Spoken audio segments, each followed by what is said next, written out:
In this tutorial, we're going to learn how to use FolderMatch version 4 by Salty Brine Software to locate duplicate files on your computer. So let's go ahead and get started. When we first start FolderMatch, this is the window that comes up. It's called the Start page. On the left-hand side of the Start page is the navigation bar. This is where we select the functionality that we want to use in FolderMatch. Since we want to find duplicates, we're going to click on the Find Duplicates button. And when we do, you'll notice the contents on the right here change to allow us to specify the folders that we want to search for duplicates. So we can enter one folder, or we can enter multiple folders. The folders can be on one computer, they can be on multiple computers.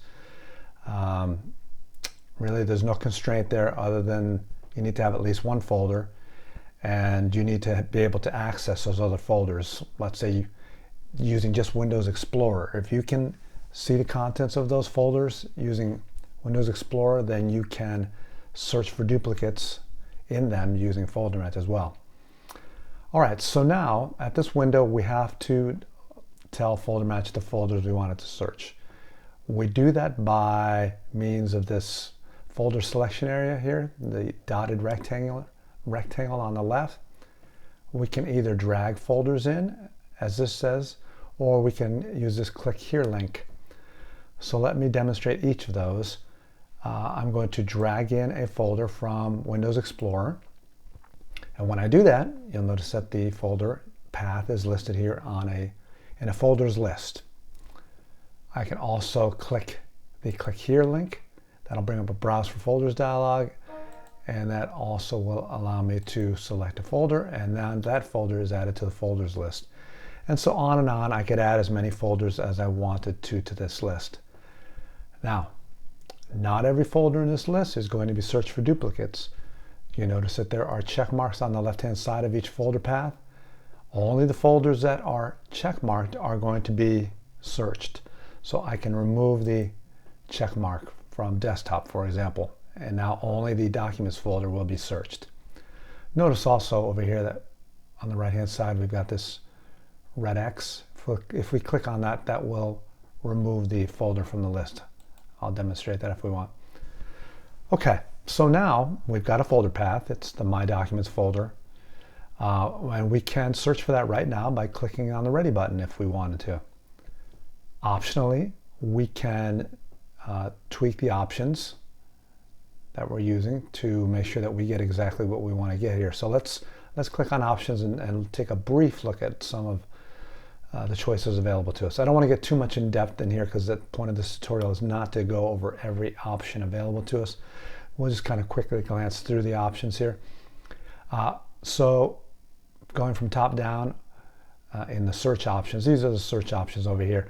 Over here are options regarding the removal and things like that. So, all right, so include subfolders.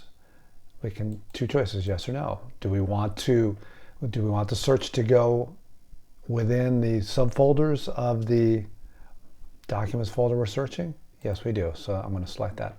File type. What kind of files do we want FolderMatch to examine? So the choices are all file types, applications, audio, documents, images, text, or video. It might make sense to scan only for duplicate documents in the My Documents folder. But for this tutorial, we'll just stick with the default of all file types. The next group of options are called the duplicate criteria. These are what FolderMatch uses to determine if two files are duplicates. So right now we've got names match and size match is set to yes, and the dates and contents set to no. What that means is when FolderMatch looks at all the files in the documents folder, files that have the same name and same size are going to be considered duplicates. Okay, is that clear? For example, if we change this contents matches to yes, now in order for two files to be considered duplicates of each other, their names would have to match, their sizes would have to match, and every single byte in the file would have to match as well. But for this tutorial, let's remove that and just stick with names and size match. Next group of options are the ignore options. We can instruct FolderMatch to ignore certain kinds of files. In this case, it's going to ignore 0-byte files, system files, hidden files, temporary files, files in the Windows folder, and files in the recycle bin are automatically ignored. We do also have other options related to the search that are over here, include and exclude, where we can specify folders and files to include or exclude. For example, I've already excluded some before this video. Let's go in here and take a look at this. We click on exclude. We could add file names here, and so FolderMatch would ignore the files having these names, or we can enter folder paths to ignore, and I've added 2 folders here to this ignore path because they're going to they have permission issues on there, and so if we try to search these paths for duplicate files, Windows is going to give us permission denied errors, and I want to remove those from this tutorial. So that's why these 2 folders are in here. So here again we can input files and folders to exclude. We can also specify file names and folder paths to include. I left that blank. So basically what's going to happen now is we're going to search the entire documents folder for all files, and we'll exclude any files in those particular folder paths that I mentioned in here. And if they have the same name and the same size, FolderMatch is going to list them as duplicates. So let's click on OK. So now we're ready to run the search. We do that by clicking the green ready button. And when we do that, FolderMatch is going to go out and get the contents of the documents folder. It's going to look at the names and the sizes of all the files, and then the ones that match, it's going to list for us here. So what comes up first now is this search results summary window. It gives us some quick summary information about what just happened. For example, it tells us that 355,447 files were scanned. That's pretty amazing, huh? That happened that quickly. And then of those files, 186,007 are potentially duplicates. And we'll look at that in a moment. And then there's files marked for removal. That'll be part of another tutorial when we discuss removing files. Okay, so let's close the summary window, and you'll notice those same summaries, summary data is available down here in the status bar as a reference if we need it. So now we're looking at the Find Duplicates window in FolderMatch with the Results tab shown.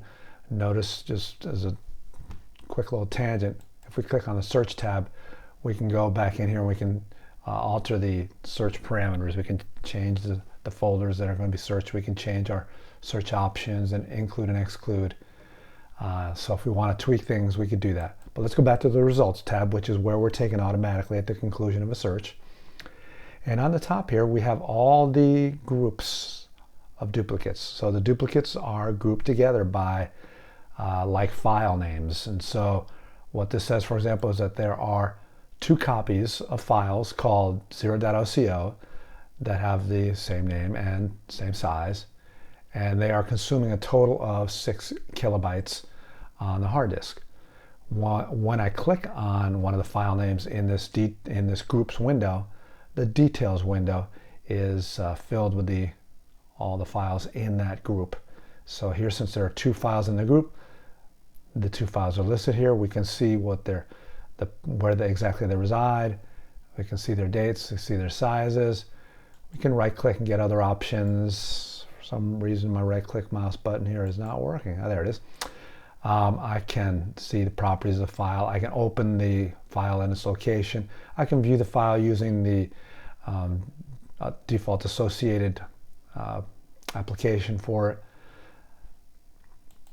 So that's that one file. Let's look at a file that's got some more.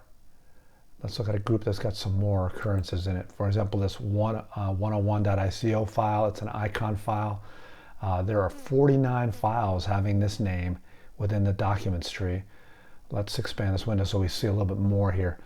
So listed here are the 49 files that have that name and the same size of 2 kilobytes.